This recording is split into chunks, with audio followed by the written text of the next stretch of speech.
नमस्कार, मैं हूं सौरभ शर्मा।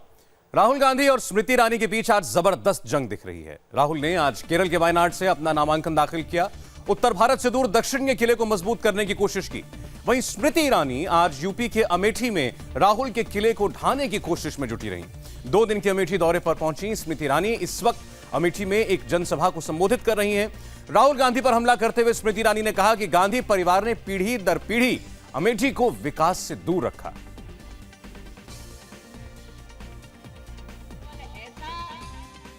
वो लोग जो 15 साल से परिवार का नाम ले लेके दुहाई दे दे के संबंध का तमाशा करते करते सत्ता की गली में जाकर सिंहासन पर विराजमान रहे, वो लोग जिन्होंने 15 साल तक पीढ़ी दर पीढ़ी अमेठी के परिवारों को विकास से वंचित रखा, आज उन लोगों की समझ में आया है कि 6 मई को अमेठी का नागरिक पोलिंग बूथ पर जाएगा, कमल का बटन दबाएगा, न सिर्फ स्मृति ईरानी को बल्कि अमेठी में विकास को जिताएगा।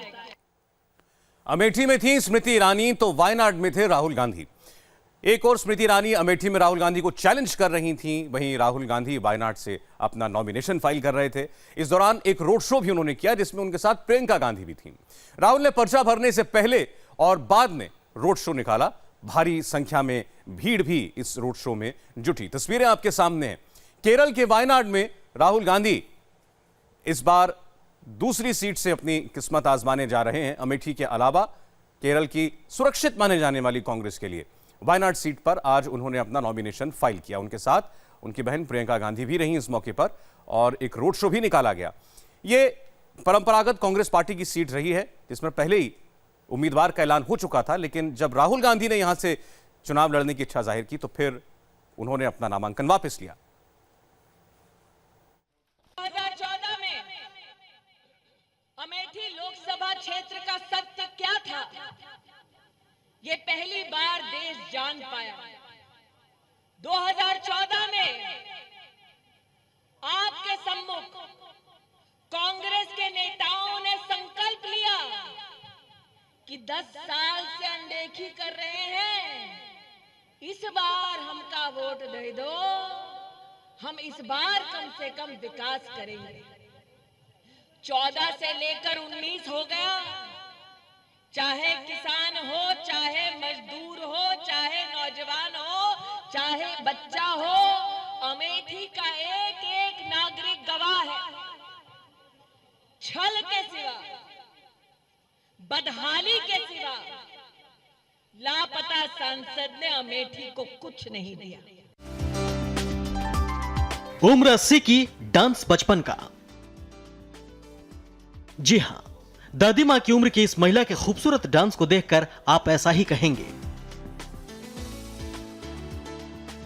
सोशल मीडिया पर जो भी इस वीडियो को देखता है वो तो एक बार फिर आपके सामने तस्वीरें जब राहुल गांधी वायनाड पहुंचे अपना नॉमिनेशन फाइल करने के लिए, और देखिए साथ में प्रियंका गांधी थी और जो सारे कागजों का एक सेट देना होता है वो प्रियंका गांधी लेकर के आई राहुल गांधी के लिए।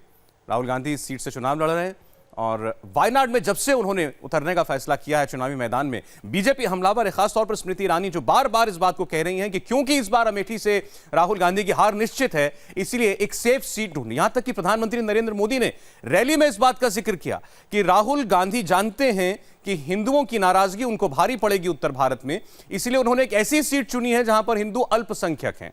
आपको बता दें कि वायनाड की इस सीट पर दरअसल जो समीकरण है उसमें हिंदुओं की संख्या 50% से कम है। वायनाड से पर्चा भरने के बाद राहुल गांधी भी बोले और प्रधानमंत्री मोदी पर हमला किया। राहुल ने कहा मोदी सरकार कल्चर पर आक्रमण कर रही है। मेरा लक्ष्य मैसेज देने का था।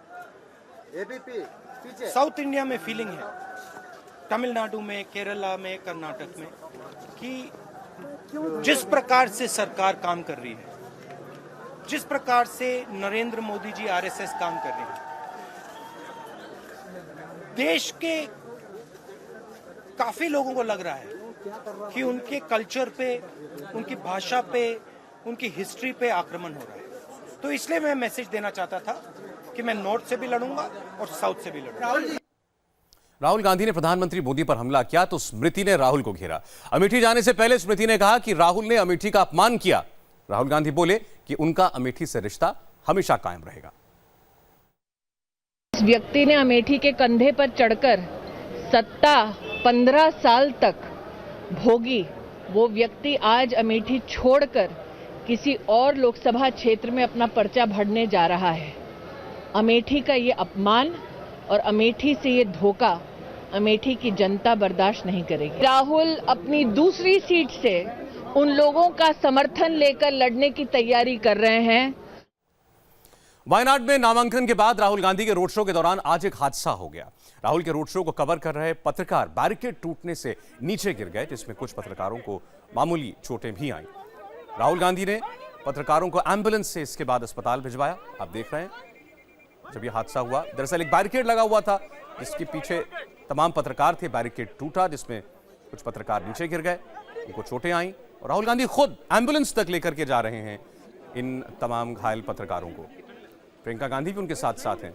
स्ट्रेचर पर लेटाकर इन पत्रकारों को एम्बुलेंस के जरिए अस्पताल पहुंचाया गया और राहुल गांधी खुद उनकी मदद करते हुए दिखाई दिए। ये रोड शो के दौरान हुआ हादसा है।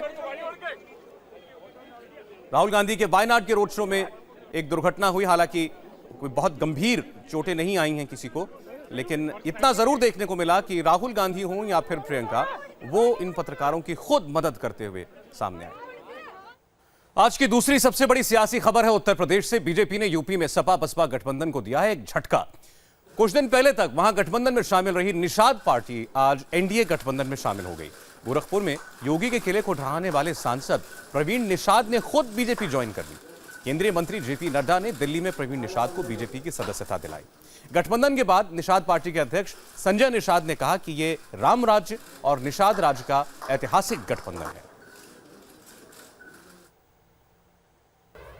आंध्र प्रदेश के मिलावरम में आज वाईएसआर कांग्रेस चीफ जगन मोहन रेड्डी के समर्थकों और सीआईएसएफ के जवानों के बीच जमकर झड़प हुई। सीआईएसएफ ने जगन मोहन रेड्डी के काफिले के पीछे चल रहे कार्यकर्ताओं पर खूब लाठियां बरसाईं। इसमें कई लोग जख्मी हुए। दरअसल जगन मोहन की एक रैली के बाद उनके काफिले के पीछे भारी संख्या में उनके कार्यकर्ता शामिल हो गए, जिन्हें सीआईएसएफ के जवानों ने रोकने की कोशिश की, लेकिन वो नहीं माने, बेकाबू हो गए और इसके बाद सुरक्षा बलों को लाठीचार्ज करना पड़ा।